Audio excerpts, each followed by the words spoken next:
en HD. Entonces vamos a hacer este taller.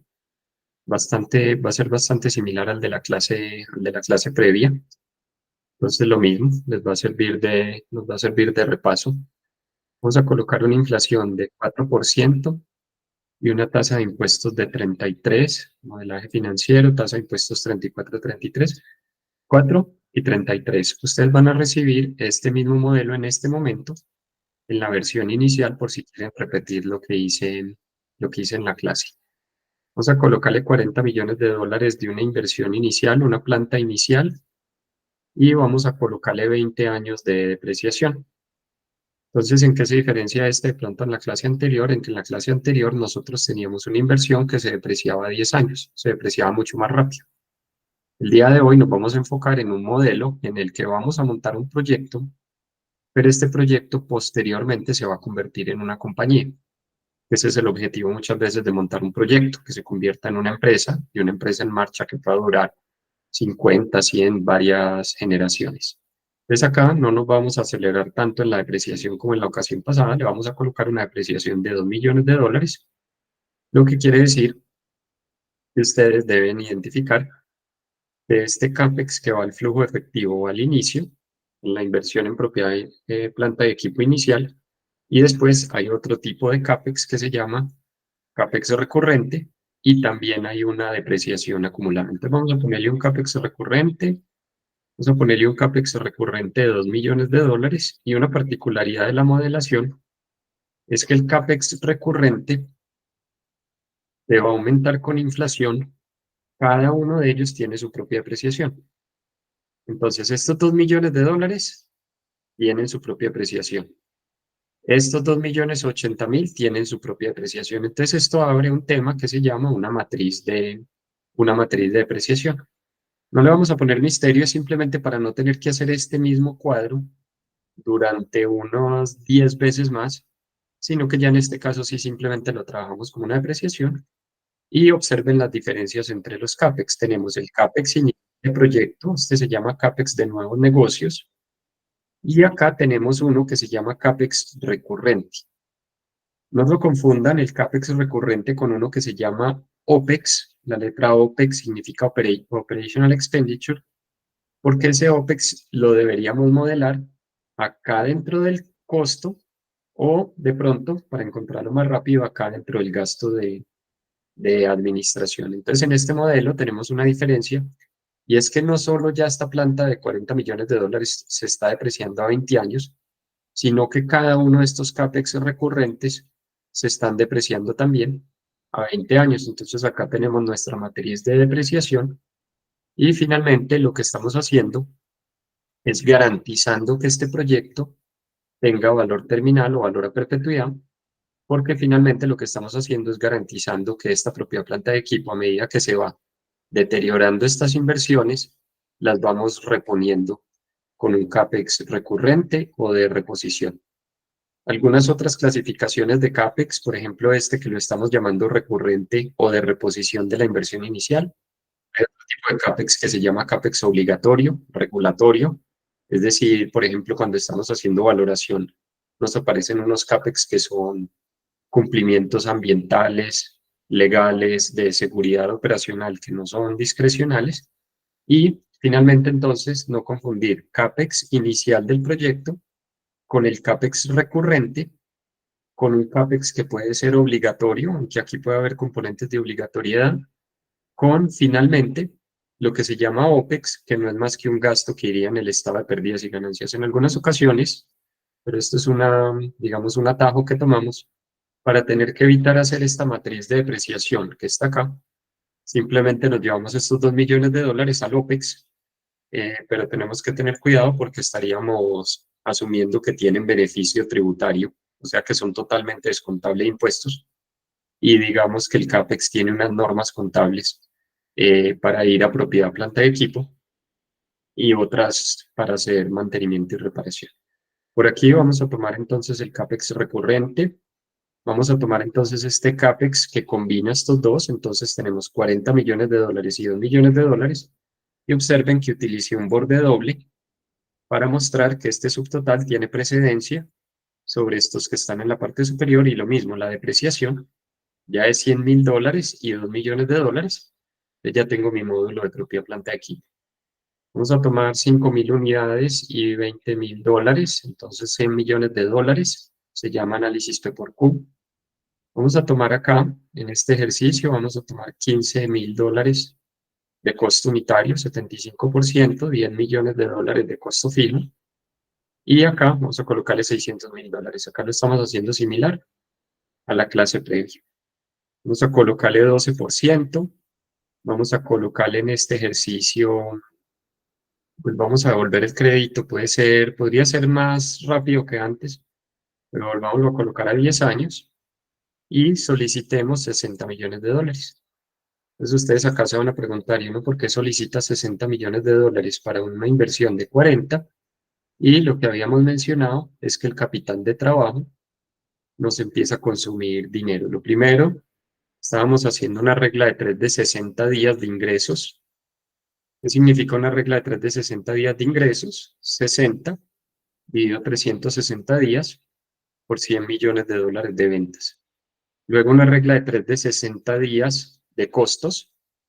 Entonces, 60 dividido 360 por $85.000.000. La base de cálculo es menor. Y acá 60 días de costos. Este es para tener 2 meses de producto en la bodega y este es para demorarnos 2 meses en pagos. En cambio, este es 2 meses de cobros. Observen que el número es diferente. A pesar de que 60 días es exactamente lo mismo, en dinero no es lo mismo 60 días de $100.000.000 que 60 días de 85 millones de costos. En algunas ocasiones, algunos docentes hablan de esto como el ciclo de caja operativo, pero sería un error porque estos días son distintos. Yo no podría decir que 60 días de cartera contra 60 días de cuentas por pagar es que uno financia al otro, porque observen gráficamente, inmediatamente, automáticamente se ve que este es más grande que este. Entonces, algunos autores dicen que el ciclo de caja operativo es tomar días de cuentas por cobrar, días de inventarios y menos días de cuentas por pagar. Pero en este caso, por ejemplo, si decimos que el ciclo operativo de caja de esta compañía es 60 días, es un error, porque las unidades son diferentes. Estos son 60 días base ingresos y estos 60 días base costo. Y lo van a hacer acá si no tengo problema. Si van a decir 60 días de inventarios contra 85 millones y 60 días de cuentas por pagar contra 85 millones, pues inmediatamente sí se observa que efectivamente sí puedo decir que el ciclo de caja operativo es cero. Donde yo trabajaba hace mucho tiempo atrás, solucionábamos este problema, siempre calculábamos el capital de trabajo con base en ingresos. Como esto es una simple regla de 3, y esto se alimenta también de base de datos históricos en valoración, entonces lo que simplemente nosotros hacíamos, y así me lo advirtieron cuando inicié en ese trabajo, era que en esa empresa en particular el capital de trabajo siempre se calculaba contra base en ventas y simplemente entonces la regla de 3 siempre se ajustaba. Y en ese caso, si era una buena práctica, simplemente tomar más este o más este menos este, y ahí sí se podía calcular el ciclo de caja operativo medido en días. Por ahora no, por ahora simplemente vamos a tomar 60 días de ventas, 60 días de costos, 60 días de costos, y vamos a observar que algunos autores de las finanzas corporativas, estos 3 conceptos, en lugar de trabajarlos de manera independiente, algunos docentes de finanzas, lo que hacen es que crean un concepto que se llama capital de trabajo, que es más cuentas por cobrar, más inventarios, menos cuentas por pagar. Es decir, colocan activo corriente menos pasivo corriente. Yo trato de evitar esto porque, como ustedes ya se dieron cuenta, yo necesito cerrar el balance y para cerrar el balance lo necesito desagregado, pero nos sobra que nosotros entendamos muy bien el concepto de capital de trabajo. Algunas ocasiones es capital con K de trabajo, neto porque miren que es más menos, operacional. Entonces KTNO es como le dicen a este subtotal, capital de trabajo neto operativo. Como es activo corriente menos pasivo corriente y un aumento de un activo es salida de caja, el aumento de capital de trabajo es salida de caja. Repito, un aumento de un activo es salida de caja. Como esta ecuación es activo corriente menos pasivo corriente, empieza por el activo como positivo, un aumento de capital de trabajo es salida de caja. Entonces, digamos que yo trato de no empaquetar mucho este concepto, pero los autores en general de finanzas corporativas, los docentes de evaluación financiera de proyectos o de valoración, sí son muy amigos de hacer este empaquetamiento. Y luego tenemos la variación de capital de trabajo neto operativo. Vamos a tomar más este menos el anterior. Y observen entonces la diferencia. Ustedes tienen dos caminos. Pueden modelar cada una de estas cuentas y cada uno de los activos corrientes y pasivos corrientes independientes, o pueden crear un gran subtotal y luego sobre ese gran subtotal encontrar la variación. A mí se me hace mucho más fácil enseñar este fraccionado en pequeñas partes, fraccionado en cada uno de sus componentes, pero eso no es lo más común. Lo más común que ustedes van a encontrar es este que está acá. Mientras nos cierre el balance, mientras entendamos la lógica, no tengo ningún problema. Por ejemplo, acá yo sé que este 16 millones de dólares va a ser una salida de efectivo y este 666 va a ser una salida de efectivo. Y pues que si hubiera más días de capital de trabajo, pues entonces la salida de caja vía capital de trabajo sería mucho más alta. Entonces, dos cosas nuevas hemos visto hoy, o tal vez tres. Una, el modelo anterior nos quedó incompleto porque solo invertíamos 40 millones de dólares y nunca más volvíamos a invertir. O no digamos incompleto, simplemente digamos que estaba dentro del costo y dentro del gasto como OPEX. Estos días no se pueden sumar ni restar, no son comparables porque tienen una base distinta. Y este concepto de capital de trabajo neto operativo es lo que aparece mayoritariamente dentro de la Academia de Evaluación Financiera de Proyectos o Valoración de Empresas, pero no nos ayuda a cerrar el balance general, porque para cerrar el balance general necesitamos la ruptura entre activo y pasivo. Tenemos entonces la variación del capital de trabajo. Por aquí se pueden crear algunos KPIs, algunos indicadores. Hay uno, por ejemplo, que lo calcula un docente de acá de Medellín, que se llama el profesor Oscar León García, que empieza a calcular KPIs a partir de estas variables. Una es que, por ejemplo, toma este y lo divide contra los ingresos, lo denomina productividad del capital de trabajo neto operativo. Entonces simplemente dice cuánto se queda atrapado en capital de trabajo, acá, cuánto se queda atrapado en capital de trabajo por cada 100 pesos vendidos. Entonces no toma la variación, sino que toma el saldo de balance, compara una cuenta de balance contra una cuenta de ventas, y al final la premisa de él es pues que entre más alto sea este número, pues ese sector más va a consumir capital de trabajo en la medida, pero ese lo calcula es una cuenta de balance contra una de ingresos, y luego incluso tiene otro, que es que compara esto contra el margen EBITDA del modelo, que se llama el concepto de la palanca de crecimiento.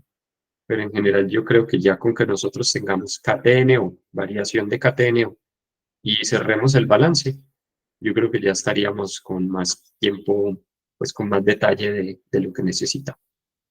Vamos a tomar los ingresos, vamos a tomar las ventas, 100 millones de dólares. Recuerden que este proyecto aparentemente es muy bueno, porque aún con este CAPEX recurrente van a ver que es capaz de pagar la totalidad del crédito. Entonces vamos a tomar los ingresos y aquí le vamos a poner unos cuantos apellidos a esto. Vamos a colocar ingresos operacionales, 100 millones de dólares. Y acá vamos a cambiarle este subtotal porque le vamos a decir costos excluyendo depreciación y amortización. Y acá gastos de venta excluyendo depreciación y amortización. En valoración va a ser muy importante. Todo esto es para prepararnos para cuando entremos a valoración y por si tienen que evaluar un proyecto. Pero muchas de las cosas que vamos a hacer hoy, en realidad nos estamos preparando para las clases de valoración de empresas. Porque en valoración de empresas necesitamos construir el estado de resultados reexpresado utilizando este lenguaje que tenemos acá. Entonces vamos a tomar los ingresos los costos excluyendo depreciación y amortización, y los gastos de administración y ventas excluyendo depreciación y amortización. Entonces vamos a subir acá, vamos a tomar los costos. Recuerden que el estado de resultados es una variable de salida del modelo. Y acá vamos a tomar los gastos de administración y ventas, excluyendo la depreciación y la amortización, y nos vamos para la derecha y llegamos a un primer subtotal, que es los ingresos menos los costos y los gastos, excluyendo la depreciación y la amortización. Ese primer subtotal en español tenemos un problema, y es que fonéticamente suena muy extraño, porque la I de impuestos y la I de intereses es la misma letra en español. Por el contrario, cuando estamos en inglés tenemos que intereses es interest e impuestos es tax. Entonces aquí es donde nosotros tenemos la diferencia, que cuando llegamos al español es utilidad antes de intereses, impuestos, depreciación y amortización. Entonces nosotros tenemos que reexpresar el estado de resultados para tener un embudo que parte del UAI y de A, luego le restamos la depreciación y la amortización. La amortización y la depreciación son lo mismo, solo que una es de activos tangibles y otra de activos intangibles. Y finalmente, después de que resto da, después de que tengo la utilidad 13 millones antes de proceder a restar todos estos componentes, le puedo quitar la depreciación del CAPEX, que lo tengo en la parte superior, tanto del inicial como del recurrente, y observen cómo el ojo encuentra mucho más fácil el subtotal que tiene precedencia, porque utilicé un borde más notorio que el borde anterior, entonces eso me evita de pronto tomar como equivocación alguno de estos dos. Por eso les decía, los bordes y las negritas tienen cierta importancia dentro de este ejercicio para ayudarme visualmente a resolver el ejercicio. Y yo tengo acá una utilidad UAIda, le resto da, llego a una utilidad antes de intereses e impuestos.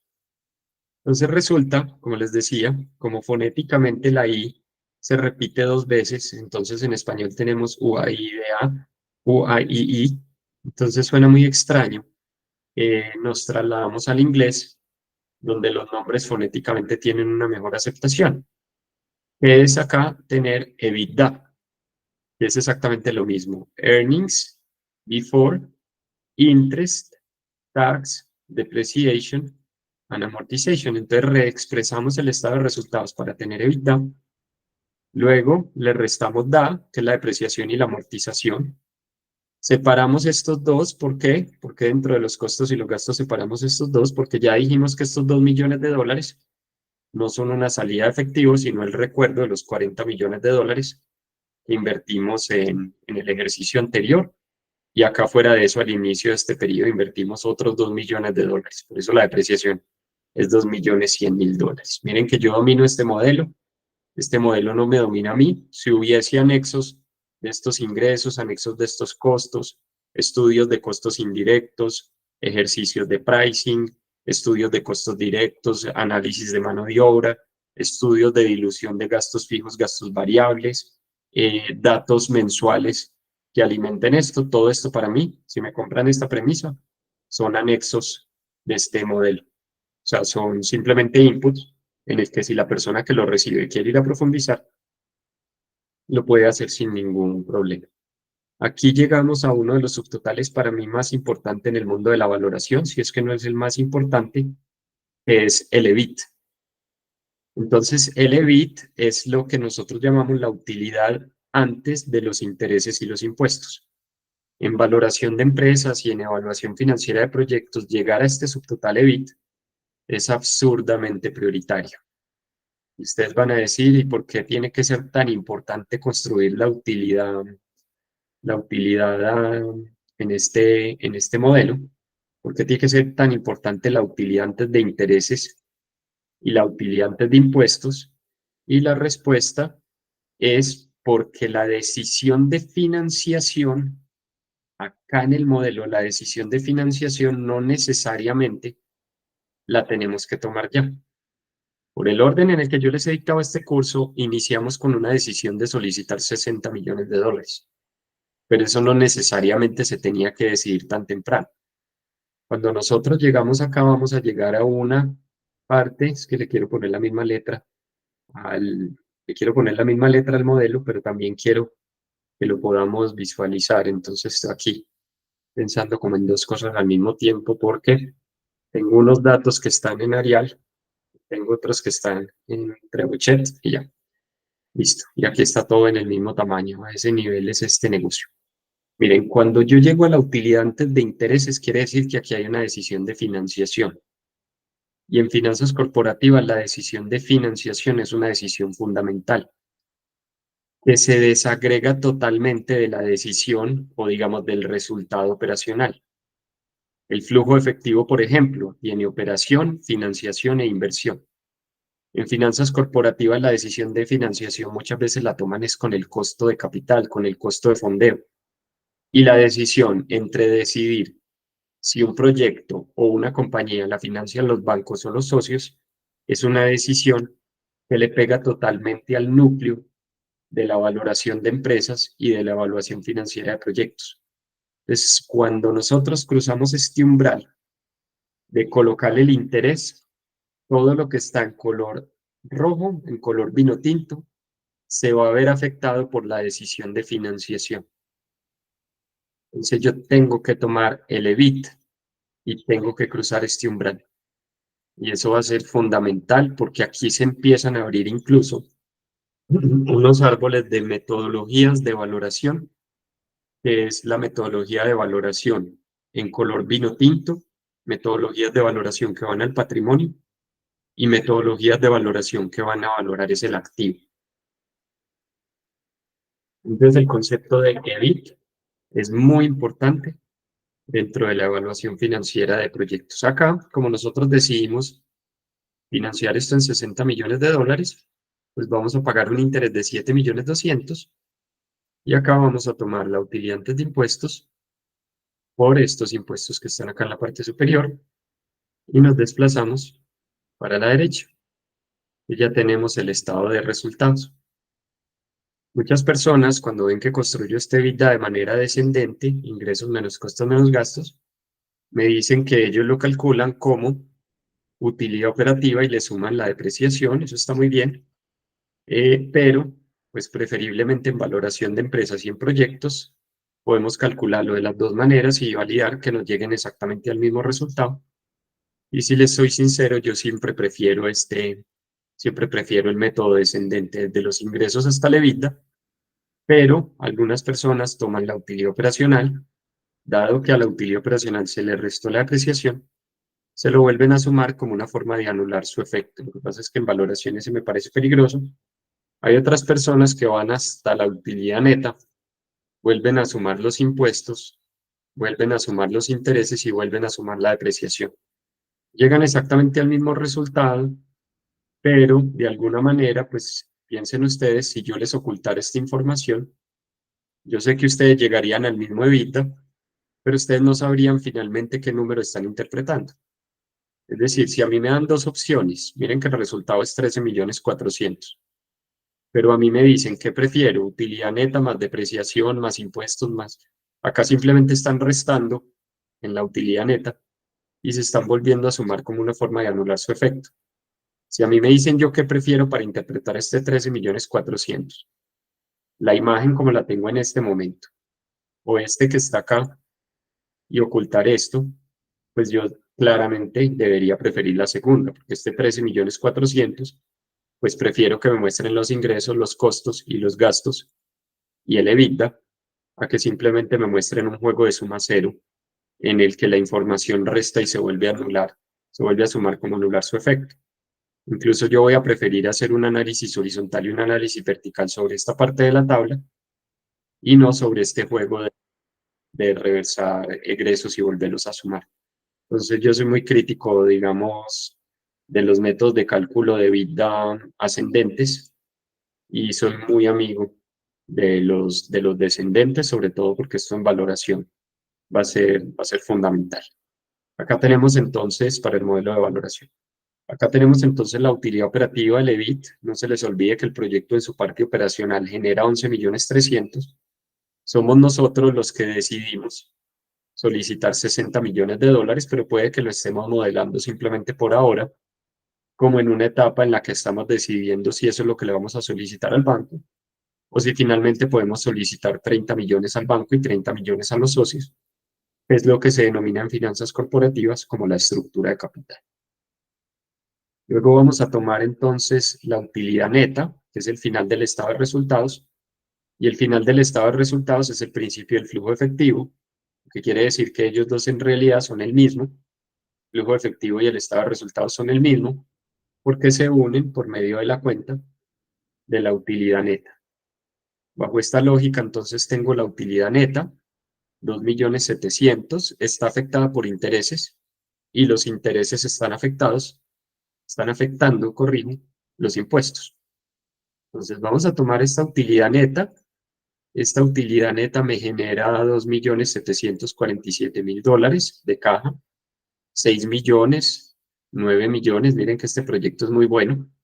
No solo nos alcanza para solicitar más deuda que el CAPEX, sino que el primer año es totalmente rentable y todo lo demás constante pues acumularía una cantidad de caja, como 59 millones de dólares. Vamos a tomar esta caja que está por aquí y la vamos a llevar, este flujo de caja final lo vamos a llevar al inicio del balance general, y esta es la lógica de los estados financieros interrelacionados.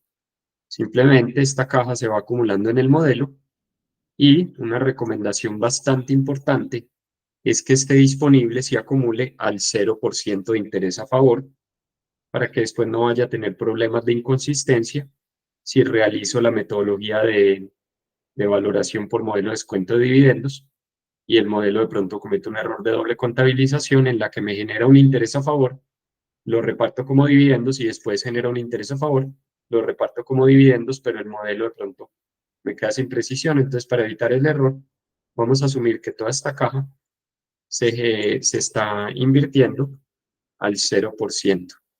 Vamos a aprender entonces, esto lo vimos en la clase pasada, por si alguien se está conectando a esta y no a la anterior. Entonces, pronto esto fue el foco de la clase previa, y es finalmente la utilidad neta alimenta el flujo efectivo. Este título es muy criticado, ego efectivo generado por operación, porque esta utilidad neta está en color vino tinto, lo que quiere decir que cuando nosotros decimos que esta es la operación, esta utilidad neta hace mucho tiempo que dejó de ser operativa, hace mucho tiempo que llegó a ser una decisión de financiación, de quién fondió este proyecto. Entonces, por eso yo lo que hago acá es que le coloco estas comillas. Hay otros autores que vuelven a sumar el interés como una forma de anular su efecto y después lo restan abajo. Eso confunde más de lo que aclara.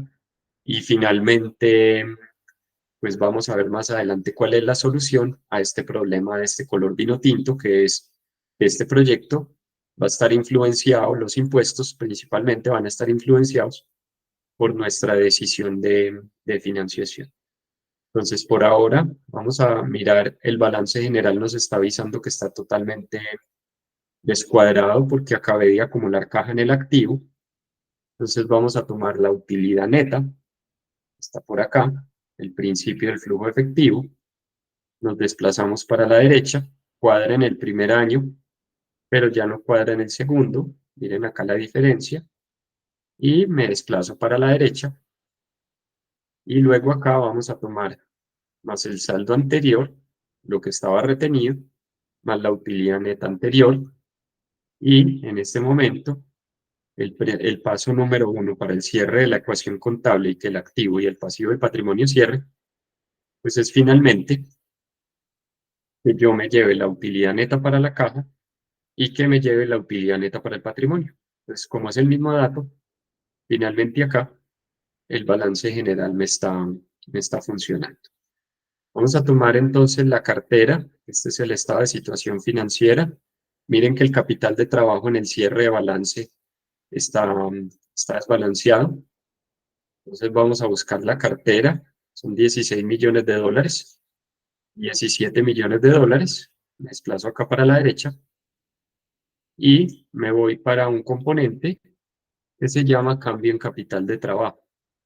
Entonces, esto es lo que les estaba mencionando anteriormente, que si nosotros vamos a cerrar el balance transacción por transacción, cuando nosotros vamos a tomar aquí el cambio en capital de trabajo, la probabilidad de que aumente el error cuando estemos cerrando el balance va a ser superior a la clase previa donde nosotros teníamos acá, en lugar de cambio en capital de trabajo, teníamos cada uno de sus componentes. Entonces aquí me toca tomar cuentas por cobrar, me toca tomar cuentas por pagar, me toca tomar inventarios, y ya con esto ustedes se deben estar dando cuenta, porque a mí me gusta es fraccionar el activo corriente y el pasivo corriente en el balance y fraccionarlo también en el flujo efectivo, porque acá me va a funcionar, pero la probabilidad de error puede ser un poco más alta que en la clase previa, porque está haciendo 3 transacciones en una. Miren que aquí está desbalanceado el ejercicio, mientras que en la clase previa simplemente hacíamos una transacción para cuentas por cobrar, una para inventarios, una para cuentas por pagar. Si no nos funcionaba, pues nos dábamos cuenta inmediatamente, y acá está el cambio en capital de trabajo como una salida de efectivo. Entonces vamos a tomar el cambio en capital de trabajo en la parte superior, que está acá, 16.667.000. Otra alternativa podría ser entonces tomar más este menos el anterior, más este menos el anterior, y más este menos el anterior, que es el camino alternativo a lo que hicimos acá, que fue más, menos, y después sacar la variación. Si ustedes comparan acá, miren que por ejemplo acá no me dio. Si ustedes comparan acá, el nivel de dificultad es superior si empaquetan este cambio en capital de trabajo. Entonces creo que fue Henry Ford el que dijo: nada es muy complejo si se fracciona en pequeñas partes. Yo soy muy amigo de que el concepto de capital de trabajo lo fraccionemos. Yo he dictado cursos, he dictado este mismo curso, sin necesidad de utilizar este subtotal de cambio en capital de trabajo, y la prueba pues es la clase anterior. Vamos a tomar acá la variación de capital de trabajo neto, y espero que para este momento me estén comprando la premisa de que el mejor camino para cerrar un balance es hacer cuenta por cuenta. Aquí me funcionó, pero con ese dato de 45 millones de dólares no sé de dónde salió. Y finalmente acá ya tengo que la ecuación contable me está funcionando y que estos conceptos están empaquetados en capital de trabajo. Que de pronto me gusta a mí cuando hago un empaquetamiento de capital de trabajo, lo evito bastante en clase, lo evito bastante en la práctica. El único subtotal, si les soy sincero, que me gusta a mí del capital de trabajo es empaquetar el capital de trabajo en días, como para simplemente colocarle días de ingresos. O sea, el único subtotal o el único motivo por el que yo empaqueto el capital de trabajo es simplemente para calcular este indicador. Más 16 millones de dólares dividido 100 millones de dólares, pesos dividido pesos, pues un porcentaje por 10. Entonces aquí estoy diciendo que el día de capital de trabajo es días de ingresos. Entonces muchas veces cuando el capital de trabajo es muy extenso, simplemente me gusta utilizar este pequeño subtotal que está acá para encontrar en la compañía, y sobre todo en el modelo de proyección, en realidad cuántos días de ventas estoy utilizando en capital de trabajo, porque hay compañías que son muy intensivas en capital de trabajo. Entonces de repente me doy cuenta que el resultado de la valoración me dio como relativamente bajo con respecto al sector, y este es uno de los principales sospechosos. De repente me doy cuenta que el número de años de utilidad neta de mi valoración es más bajito que el número de años de utilidad neta que se encuentra promedio en el mercado accionario, lo que se llama múltiplos o valoración relativa. Y cuando voy a mirar los días de capital de trabajo de esta compañía puntual o de este proyecto con respecto al sector, al mercado accionario, me doy cuenta que finalmente tengo muchísimos más días en el sector, en la empresa particular que estoy evaluando, que en el sector, en las empresas listadas en el mercado norteamericano. Entonces, si les soy sincero, es el único motivo por el que yo calculo el capital de trabajo, para resumir todo esto en un solo subtotal, sin tener que cometer la imprecisión del ciclo de capital de trabajo operativo, y simplemente para llegar y mirar, bueno, si tengo 16 millones de dólares, en cuánto equivalen en las ventas. Pero para modelar, soy mucho más amigo de que lo hagamos como la clase anterior. Entonces tenemos el balance general cerrado.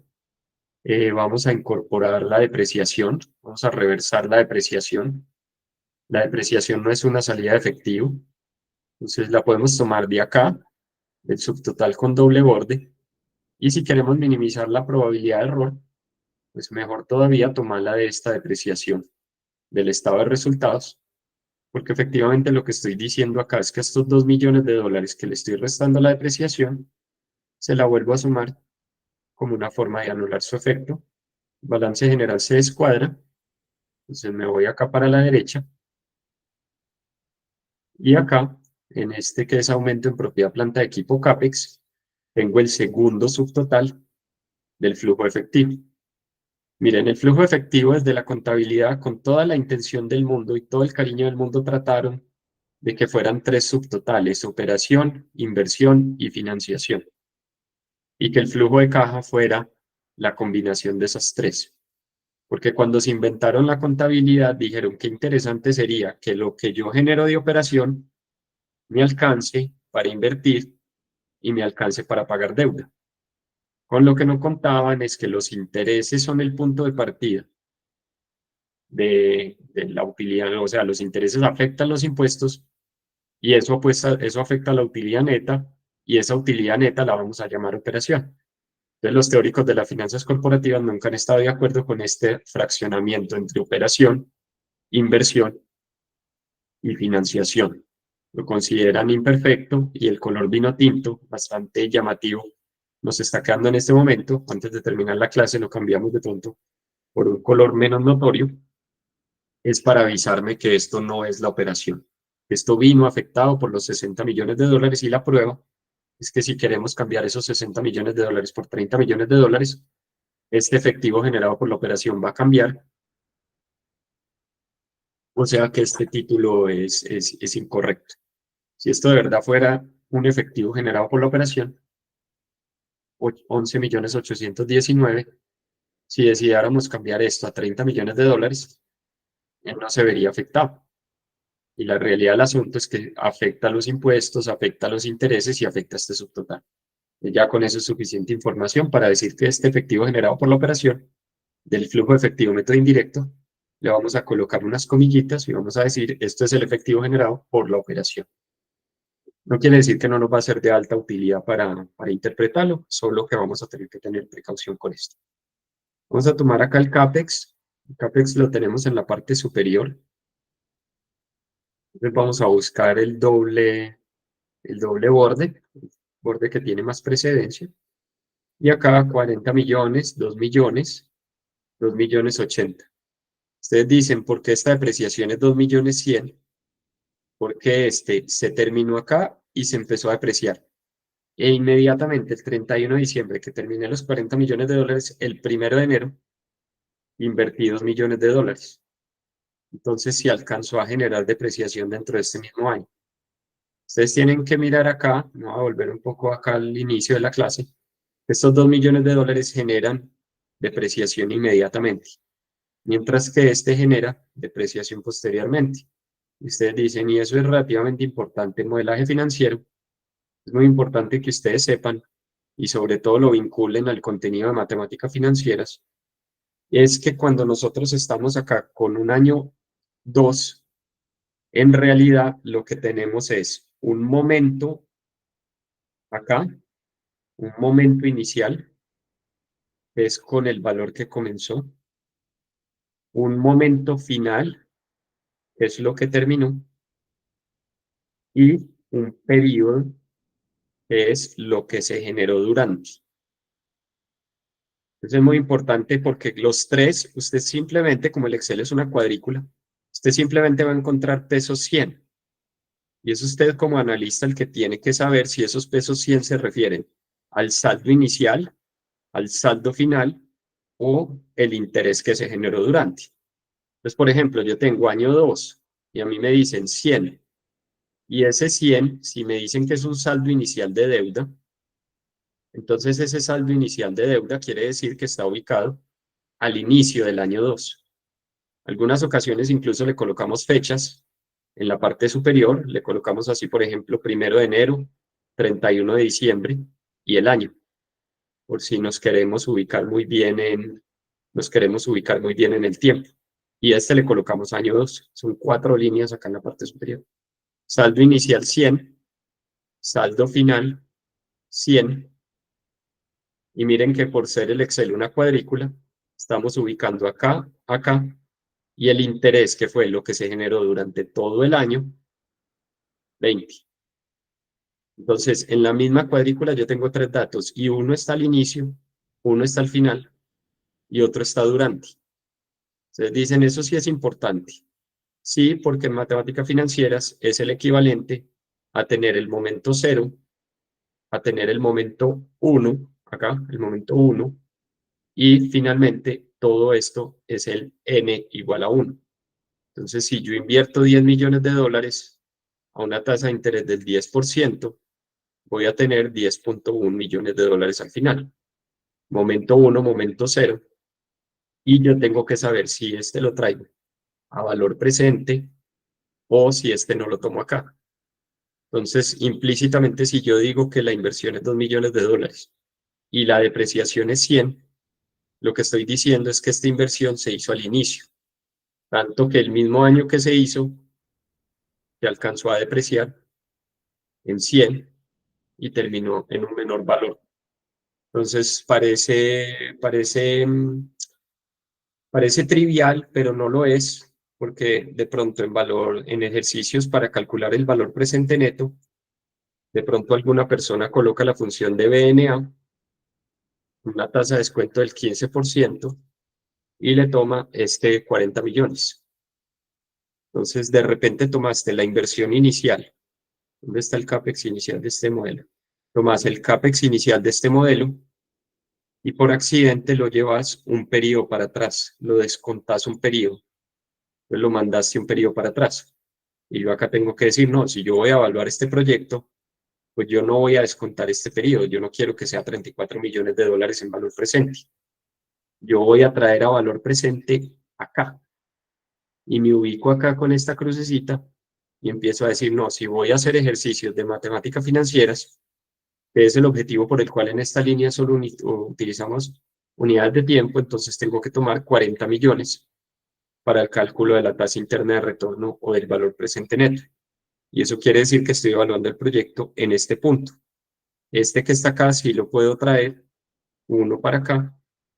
Y si ustedes son muy disciplinados, pues no solo hacen el Excel, sino que en paralelo hacen una gráfica para que les coincida con sus ejercicios de matemática financiera ya desde la academia, en el que usted dice, este es el momento 0 donde vamos a invertir 40, este es el momento 1 donde vamos a invertir 2, acá, momento 1 donde vamos a invertir 2 millones, y esto es lo que nos va a empezar a generar de flujo de caja positivo, y esto es lo que voy a traer a valor presente, para que ustedes también dominen la matemática financiera que está implícitamente detrás de este ejercicio. Si el tema de matemática financiera sienten que hace mucho tiempo no lo ven, que necesitan un repaso de matemáticas financieras, entonces vamos acá al canal. Yo por perfil de grupo voy a asumir que matemática financiera ya lo vieron. Y vamos acá a listas, vamos acá a matemáticas financieras.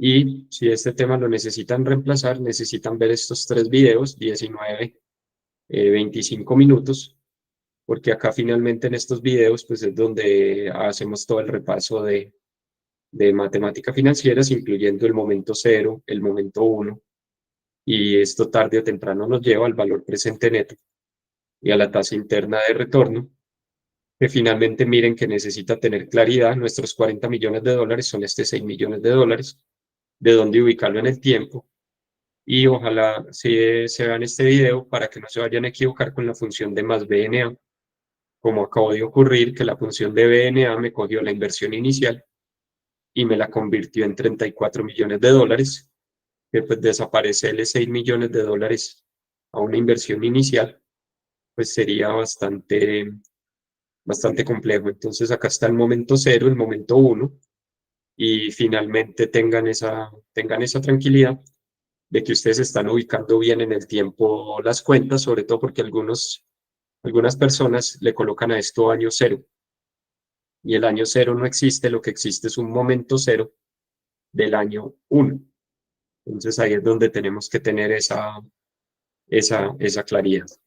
Me voy a desplazar acá para la derecha, entonces me corro acá, 40 millones de dólares, invierto 2 millones de dólares, y me desplazo para la derecha, y acá el balance general está descuadrado, saldo anterior, más lo que invertí, menos lo que se desinfla, lo que se va disminuyendo, que es finalmente la depreciación.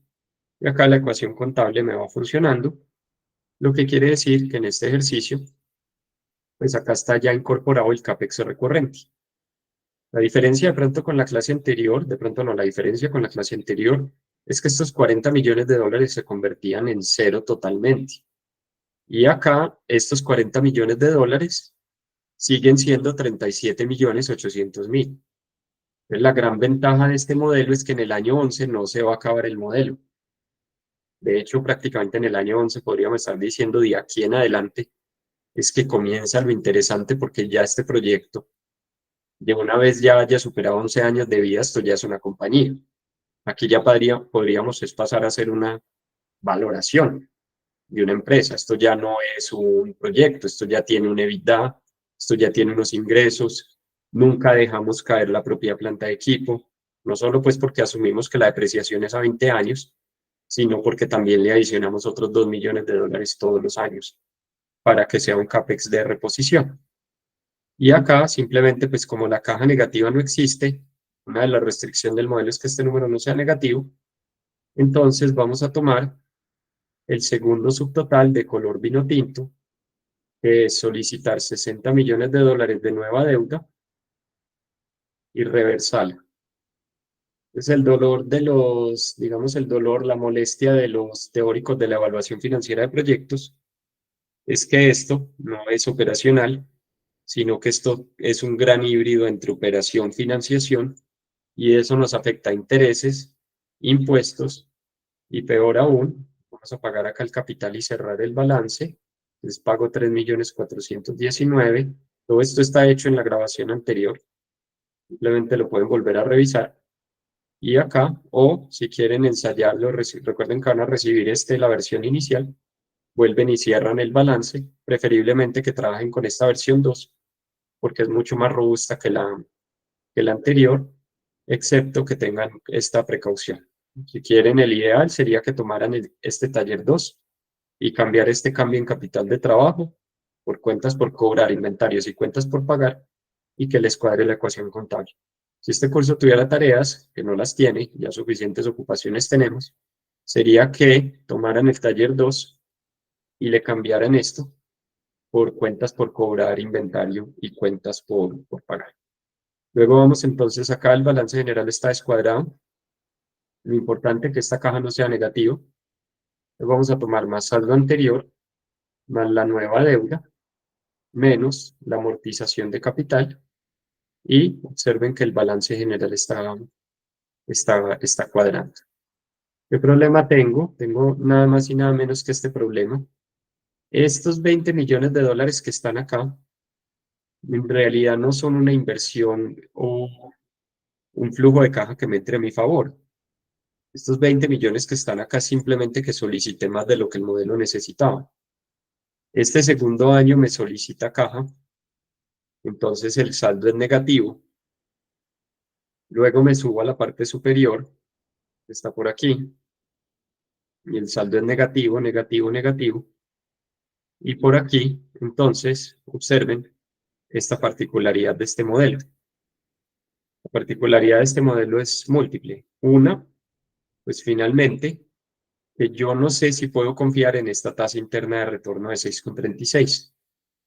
Si ustedes recuerdan de sus clases de matemáticas financieras, cuando existen estos cambios de signo, la tasa interna de retorno no es confiable. De entrada, inmediatamente se ve que este 6,36 no tiene un orden lógico con respecto al cambio de signos, e incluso por alguna particularidad este ejercicio nos está diciendo, no estoy siendo capaz de aguantar con este CAPEX recurrente, con este supuesto de CAPEX recurrente, no estoy siendo capaz de aguantar la solicitud de caja. 20 millones de dólares, el capital de trabajo me lo consume y después estoy quedando en un saldo negativo. Es esta tasa interna de retorno que se calcula sobre este flujo de caja, no es una tasa de retorno confiable. ¿Cuál es la prueba de que no es una tasa interna de retorno confiable? Yo te lo voy a poner acá porque a mí me gusta que el final quede exactamente igual al de la clase. ¿Cómo sé yo que no es una tasa interna de retorno confiable? La prueba es que de pronto, supongamos que esto es una multinacional con un EBITDA demasiado grande, 800, 900 millones de dólares, y el banco se muere por prestarle. Entonces, finalmente, la prueba de que esta tasa interna de retorno no es confiable es que vamos a pedirle un poco más, 65 millones de dólares, y acá se empieza a mejorar la tasa interna de retorno.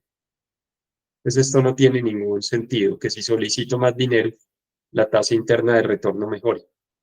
Entonces, para los teóricos de las finanzas corporativas, sacar una tasa interna de retorno en un flujo de caja en el que no se cumplen los cambios de signo, en un flujo de caja que está en color vino tinto, es decir, que viene afectado por la decisión de financiación, es una equivocación conceptual. Entonces vamos a tomar este y lo vamos a eliminar. Vamos a mirar cómo se construye la tasa interna de retorno. La tasa interna de retorno se construye de la siguiente manera. Vamos a tomar de color azul oscuro todo lo que sí consideremos que es directamente atribuible al proyecto. Por ejemplo, el CAPEX es del proyecto, la depreciación y el cambio en capital de trabajo son del proyecto, la utilidad neta es de la compañía, la nueva deuda y la amortización de capitales de la compañía. En cambio, estos son exclusivos para el proyecto. En cambio, estos que están en vino tinto dependen de quienes financiaron este proyecto, que si la idea es convertirlo en una compañía, quienes financiaron esta compañía. Entonces, en color azul vamos a tener el EBITDA del proyecto, y el EBIT, todo lo que está del EBIT hacia arriba, es del proyecto. Entonces, miren la combinación de colores. Del EBIT hacia arriba, todo es del proyecto. La depreciación y el cambio en capital de trabajo y la propiedad en planta de equipo es del proyecto. Entonces, me queda mucho mejor. ¿Qué solicitan normalmente o qué pensaría uno? Uno diría, mire, ¿por qué no toma para evaluar el proyecto solo lo que está en azul? Hasta el EBIT, que es la utilidad antes de intereses e impuestos dicha en inglés, por lo que les mencionaba que la I y la I son la misma, le dicen a uno, ¿por qué no toma lo que está en azul? ¿Por qué no toma lo que está en azul y evalúa el proyecto? ¿Por qué? Porque si yo tomo lo que está en azul y evalúo el proyecto, me queda por fuera un componente muy importante, que son los impuestos. Pero los impuestos están en color vino tinto. Y todo el objetivo de la construcción que sigue para calcular la tasa interna de retorno es que la decisión de financiación no me afecte el cálculo de la tasa interna de retorno. Les repito, el objetivo es tomar lo que está en azul, pero llegamos a un inconveniente y es que los impuestos nos generan el problema de que vienen afectados por los intereses. Pues vamos a ver lo que hicieron los fundadores de las finanzas corporativas, los teóricos de las finanzas corporativas que decidieron. Dijeron, pues no nos compliquemos. Tomemos la utilidad antes de impuestos, la utilidad antes de intereses, el EBIT. Tomemos la utilidad antes de intereses, impuestos, EBIT, que es lo que se conoce en azul. Y nos desplazamos para la derecha. ¿Ok? Tiene sentido. Luego nosotros le preguntamos a los teóricos de las finanzas corporativas qué hacemos con los impuestos. Y si les soy sincero, una de las motivaciones más grandes que yo tengo para dictar este curso, una de las motivaciones por las que invito personas a que participen en este curso, es porque más veces de las que yo quisiera en mi vida he visto cometer este error conceptual. Y los que trabajan en banca de inversión. Esto le afecta la credibilidad a la banca de inversión. Toman los impuestos de la parte superior. De alguna manera, y miren que no es una capacitación larga, son 3 horas, pero de alguna manera alguien ve esto de impuestos y simplemente dice, yo tengo los impuestos ya modelados. Entonces van y toman los impuestos que están en la parte superior. Y ese es un error conceptual, porque están tomando los impuestos que dependen de los intereses. Entonces a mí me han enviado evaluaciones financieras de proyectos. Recuerden que una parte importante de la evaluación o el trabajo de banca de inversión es revisar modelos ajenos. Se llama Fairness Opinion. Y lo primero que yo miro cuando voy a analizar un proyecto es si tienen claridad, uno, de que esta TIR no se puede calcular. Es lo primero que yo miro. Si calcularon la TIR sobre el flujo de caja que es. Y la segunda que yo reviso es qué impuestos utilizaron para el cálculo de la tasa interna de retorno. Porque si veo que están haciendo un híbrido entre operación y color azul y apalancado, este se llama desapalancado, sin deuda, y apalancado, que es con deuda, tomaron los impuestos normales, entonces les faltó esta fundamentación teórica, porque estos impuestos son unos impuestos diferentes que se llaman impuestos operacionales, en los que se toma la utilidad antes de intereses e impuestos, el EBIT, por eso les dije que ese era el subtotal más importante, tanto en valoración como en evaluación financiera de proyectos, y lo multiplicamos por la tasa de impuestos. Lo que quiere decir que los modelos financieros tienen dos impuestos.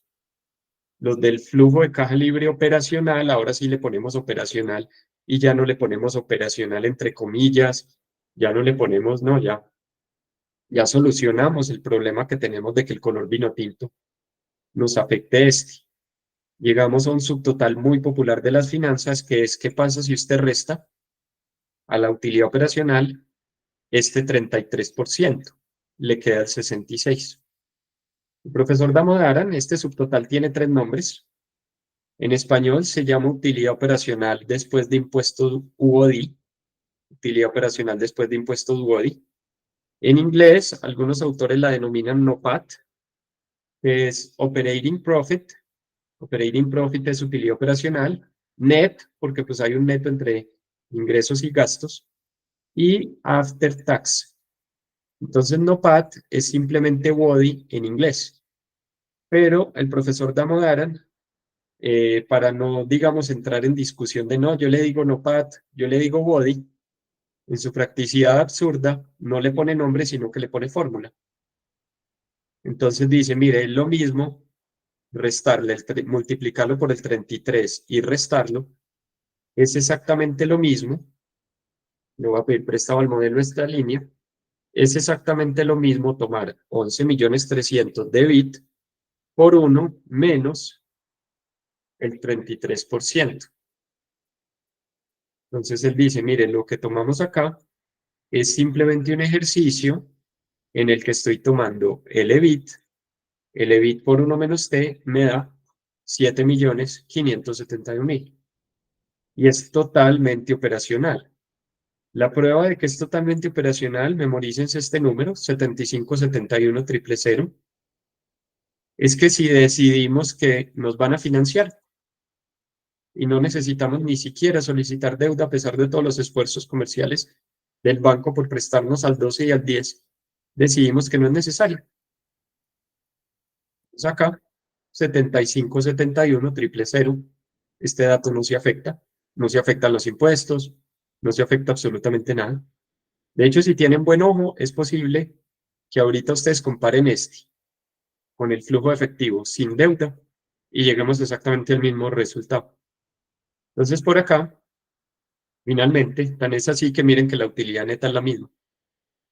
Porque pues es lo mismo si yo multiplico la utilidad antes de intereses e impuestos por 33 y si tengo un escenario en que el interés es cero, estos dos números no son coincidencia. La utilidad neta es la misma UODI en un escenario en el que no hay deuda. Acá vamos a solicitarle entonces 30 millones de dólares. Y ya llamamos a los socios a que capitalicen la diferencia. Y en este caso, este número sigue cambiando y se sigue moviendo y se va a seguir moviendo cuantas veces sea que yo muevo la decisión de financiación, la estructura de capital, para decirlo en términos más sofisticados. Y acá llegó el flujo de caja y este sigue siendo 75-71. Los teóricos de las finanzas corporativas dicen, es mejor revisar que primero el proyecto sea bueno en sus componentes de operación y de inversión, pagando el máximo impuesto posible y después salir a buscar los recursos para el proyecto. Aquí lo hicimos simplemente a la inversa. Primero tratamos de identificar si el proyecto es capaz de pagar la solicitud de deuda. En este momento le colocamos, creo que tenemos que colocar 65. Y después salimos a buscar si el proyecto sí era bueno. Al inicio de la clase yo les dije, sospechamos que este proyecto es bueno. Pues, ¿por qué sospechamos que este proyecto es bueno? Finalmente, porque era capaz de pagar la deuda. Luego, depreciación, CAPEX y cambio en capital de trabajo. Vamos a buscarlo acá en la parte superior. La depreciación, ya la tengo, color azul. ¿De dónde lo saco? Este ya estaba modelado. Voy a poner acá, solo para validar. Creo que la trabajo desde muy arriba, no necesito subir tanto. Vamos a tomar la depreciación, que la tengo acá. Lo bueno de uno ya tener el cierre de balance es que usted ya está tranquilo de que está tomando las variables que es relativamente, porque si no, el balance no le hubiera cerrado. El CAPEX, me desplazo para la derecha, acá tengo estos dos, y vamos a tomar acá el cambio en capital de trabajo, que lo tengo por acá arriba. Pero mucho más tranquilo que la ecuación contable esté funcionando. Miren que yo sabía que no era un proyecto malo. Me desplazo para la derecha, y es un proyecto que en su componente operacional tiene una tasa interna de retorno de 18.3, totalmente operacional. Entonces es un proyecto que, vamos a ver, pues es un proyecto que por ahora, pues debería ser casi que una locura no aprobarlo porque tiene una tasa interna de retorno superior al fondeo, el costo promedio ponderado de fondeo. Esto tiene un valor presente neto positivo cuando esto ocurre. Y finalmente, pues vamos a invertir 40 millones de dólares, vamos a invertir un poco en capital de trabajo, vamos a generar un flujo de caja libre operacional positivo y lo que va a ocurrir después es que vamos a tratar como en una especie de revender, esto es un valor presente de una anualidad, pues vamos a revender este proyecto en 105 millones de dólares. Los activos tangibles e intangibles de este proyecto los vamos a evaluar en 105 millones de dólares. Vamos a tomar un descansito de 5 minutos para que la grabación no quede tan grande, tan larga, y al regreso vamos a mirar esta fórmula, porque es en valoración de empresas la fórmula más importante que nos vamos a encontrar en el mundo de la valoración, que es nada más y nada menos que el valor presente de una anualidad con gradiente geométrico. Voy a parar un momento la grabación entonces para que el video no se quede procesando 7 horas como el miércoles, y ahorita retomamos.